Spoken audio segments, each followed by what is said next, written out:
Quebec, Canada in 1943, Roosevelt and Churchill, acting on the advice of their military staffs, made the momentous decision to invade Europe.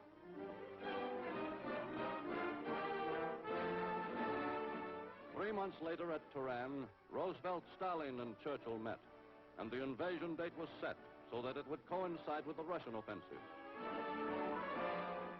Thus, the utmost pressure would be brought to bear on Germany simultaneously on every front by Russian, American, and British forces. But the Germans had not been idle. They had constructed with slave labor a complex and massive series of fortifications along the coasts of Europe.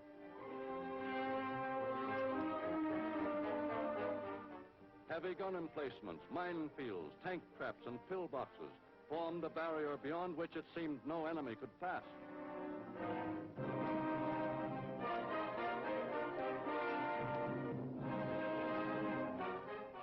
Into the planning and building of these great fortifications went the best ability of the German General Staff, whose members repeatedly inspected the Atlantic Wall for possible weaknesses. And the German General Staff pronounced it impregnable. But in the spring of 1944, an Allied weapon the Germans had underestimated began to make its power felt with ever-increasing frequency. Allied bombers intensified the systematic destruction of German production facilities. Royal Air Force and U.S. Army planes flew side by side in the great bombing raid. And it's about o'clock, Dick. I see them.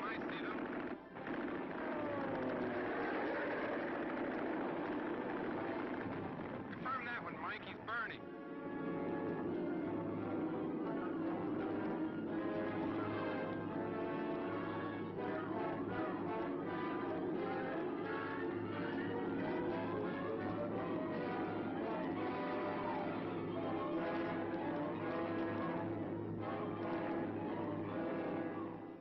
Gradually, the Allies won control of the air over Europe. By May of 1944, the stockpiles of U.S. and British supplies in England had reached a point which guaranteed that the Allied armies would lack for no piece of essential equipment. England had become one vast warehouse for the coming invasion. Then, early in June of 1944, at headquarters in England, the High Command met. In command of all Allied ground forces was General Sir Bernard Montgomery. The time had come to start the most brilliantly conceived campaign in history. First, thousands of British and American fighters and bombers began a sustained attack on German installations along the invasion coast.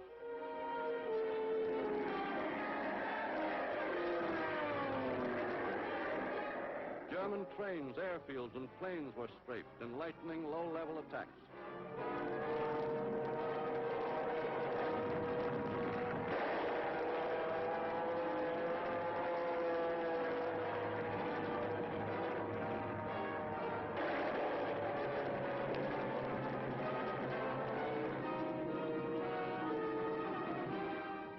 Road junctions were dissolved into dust and flame.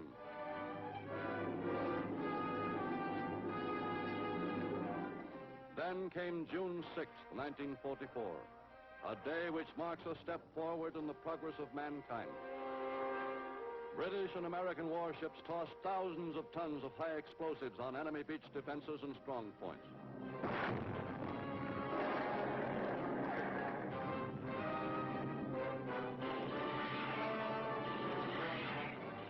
Then, in the early dawn, the power amassed by years of Allied energy and sacrifice met the best the Germans were able to offer. Onto the beaches of France poured the fighting men of Great Britain and America, and on the beaches many died.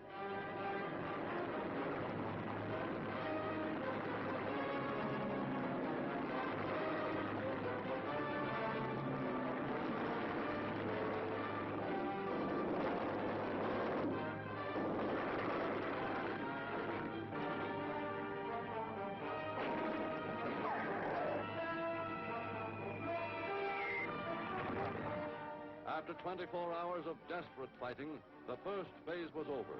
The landings had been made and were being held. 19 days later, the Cotentin Peninsula had been all but overrun in a series of bitterly contested battles. Supplies and reinforcements, in a volume and at a speed which the Germans had not believed possible, were moving up across the beaches and through the improvised ports the Allies had created. And when the battle for the port of Cherbourg was joined, there was no lack of materiel to hamper the Allied assault troops.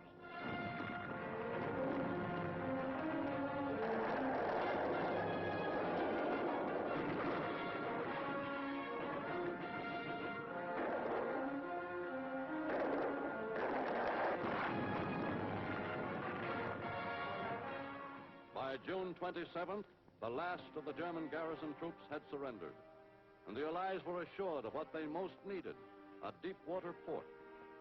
But first, the German demolitions had to be cleared up and acres of docks rebuilt.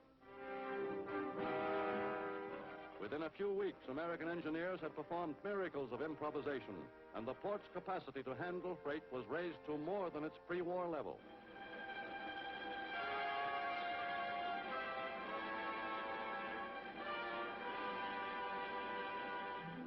Then, when an enormous supply of men and equipment had been built up on the peninsula, the breakthrough began. Generals Eisenhower and Bradley had been planning an all-out assault. General Patton, specialist in mechanized warfare, had his armored divisions ready. On July 25th, a 2,000-plane bombardment of the San Lo area was ordered.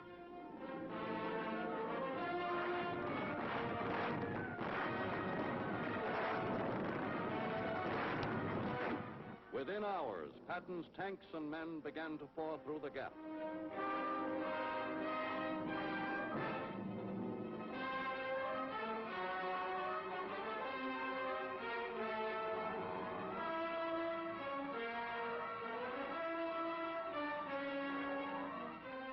Then started a demonstration of mobility and power by men who had always understood the use of machines, whether for war or peace. The weight of this offensive carried the American troops across the Breton Peninsula in 4 days, while the British and Canadians held the Germans' heaviest armor at Caen. The Americans swung north to form a trap full of Germans at Falaise. The Germans, hammered by a ring of massed artillery fire and by aerial bombardment, found themselves undergoing the confusion and terror which they had brought to so many of Europe's defeated nations.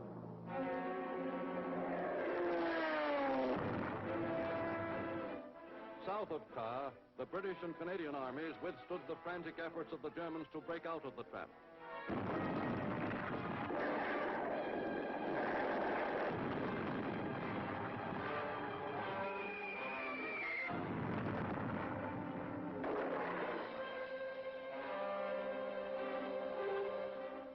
By the 14th of August, the pocket had been reduced.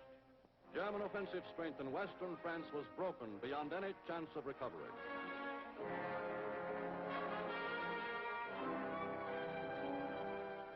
Meanwhile, the lack of ports and railroads had been partially overcome by the Allies. An express line of heavy-duty trucks was organized. 24 hours a day at 40 miles per hour, the trucks were bringing up supplies from the beachheads to the front lines. Then, on August 15th, the Allies struck from a new direction. The liberation of southern France began. Here, as in Normandy, paratroopers and airborne infantry led the attack. 9,000 of these shock troops landed well behind the German fortified coastal zone. And with them landed their weapons, rations, and ammunition. While the airborne army was at work cutting German lines of communication, the amphibious forces staged a perfectly executed landing along the Riviera. In spite of German resistance, American, British, and French fighting forces streamed ashore and began their drive toward the ports of Toulon and Marseille and up the valley of the Rhone toward the German border. Then came the news from inside Paris. For 4 desperate days, starting on August 19th, the French forces of the interior had been battling the Germans inside the city. After 4 years of German rule, Paris began recreating, with the courage of her own people, the glory of France.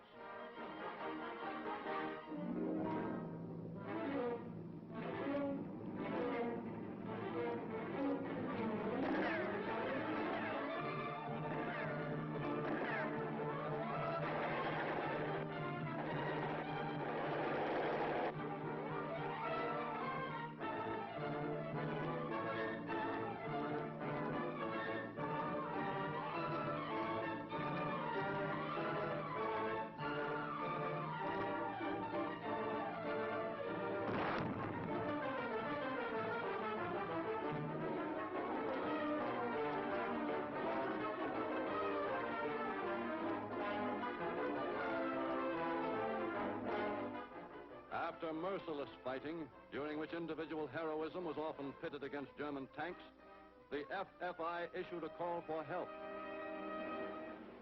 Paris was all but surrounded by American forces.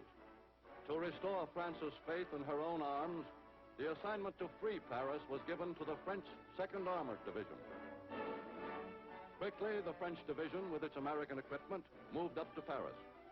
In command was General Jacques Leclerc, veteran of the African campaigns, a soldier of consummate skill. And in Paris, the French division, which was to bear the brunt of the fighting against Germans in the city, was welcomed with all the affection a grateful Paris could express.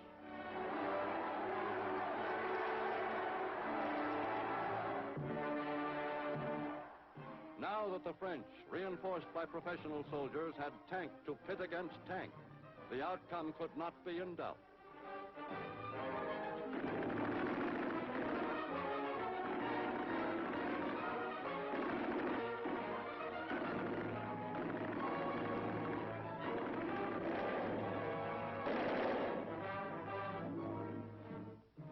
The Germans soon lost their love of battle in the face of certain defeat.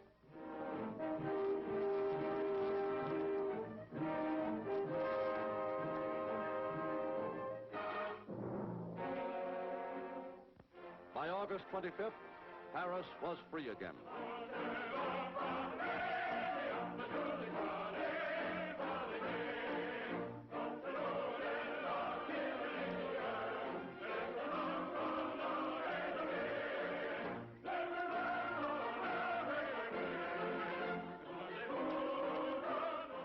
Into the city came France's leader, Charles de Gaulle, to establish the Fourth French Republic.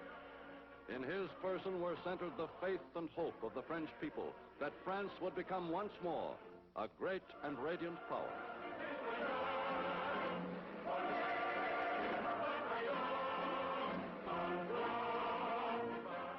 And as the Allied forces marched on toward Germany, paying the price in blood and suffering, over all of once Nazi-held Europe, there was the promise of liberty again, no matter what the cost.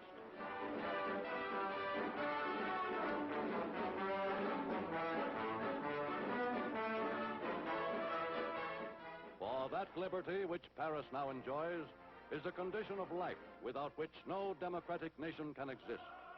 Without it, no man, woman, or child can know the peace, security, and happiness of civilized life.